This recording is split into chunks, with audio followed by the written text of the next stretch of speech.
നൂലും കാര്യങ്ങളൊക്കെ വെച്ച് വരുന്നത്. നമ്മൾ ഒന്ന് ഫുൾ ചെയ്ത ഒരു മോഡലാണ്. നൂല് കാര്യങ്ങളൊക്കെ വെച്ചാണ് ഇത് വന്നേക്കുന്നത്. പക്ഷെ അതിന്റെ ഉള്ളിലെ വർക്ക് വ്യത്യാസമുണ്ട്.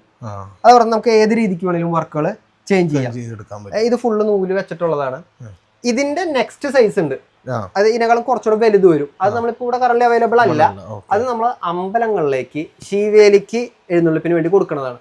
അതായത് ശിവേലിക്ക് ദേവീദേവന്മാരെ പുറത്തേക്ക് എഴുന്നള്ളിക്കുമ്പോൾ തടമ്പിന് ഒപ്പം ചെയ്യും, കയ്യിൽ ഇങ്ങനെ പിടിച്ച് അതിൽ ദേവീദേവന്മാരെ എഴുന്നള്ളിച്ചിട്ടാണ് കൊണ്ടുപോകുക. അത് വരുമ്പോൾ വെച്ചിട്ടുണ്ടെങ്കിൽ ആലവട്ടം ഉണ്ടാവും, കൂടെ 5 തട്ട് കൊടയായിരിക്കും ഉണ്ടാവുക, കുറച്ചുകൂടെ വലിപ്പം ഉണ്ടാവും, ഇത്തരം കാര്യങ്ങൾ ഉണ്ടാവും. കളർ നൂലൊക്കെ വെച്ചിട്ട് ഫുൾ ഫിനിഷ് ചെയ്ത വർക്കിലായിരിക്കും നമ്മൾ എന്ത് ചെയ്യുക, ക്ഷേത്രത്തിലേക്ക് കൊടുക്കുക. അപ്പൊ കൊടുക്കുമ്പോൾ ഉള്ളിലെ രൂപം വ്യത്യാസം ഉണ്ടാവും. പ്ലാസ്റ്റിക് അല്ല വെക്കുക.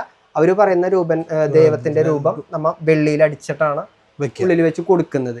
ഇതിനേക്കാളും വലിപ്പം ഉണ്ടാവും. 5 തട്ട് കൊട, ആലവട്ടം, ഫുൾ വർക്ക് ഫിനിഷ് ചെയ്തിട്ടാണ് നമ്മൾ എന്ത് ചെയ്യുക, ക്ഷേത്രങ്ങളിലേക്ക് കൊടുക്കുന്നത്. അത് ഓരോരുത്തര് എന്താ പറയാ സമർപ്പണമായിട്ടൊക്കെ നമ്മൾ കോണ്ടാക്ട് ചെയ്യാണ്ട് 10-15ഓളം ക്ഷേത്രങ്ങളിലേക്ക് നമ്മൾ തന്നെ ഉണ്ടാക്കി കൊടുത്തിട്ടുണ്ട്. അതൊക്കെ വുഡിലേക്കായിരിക്കും നമ്മൾ ചെയ്തു കൊടുക്കുന്നത്.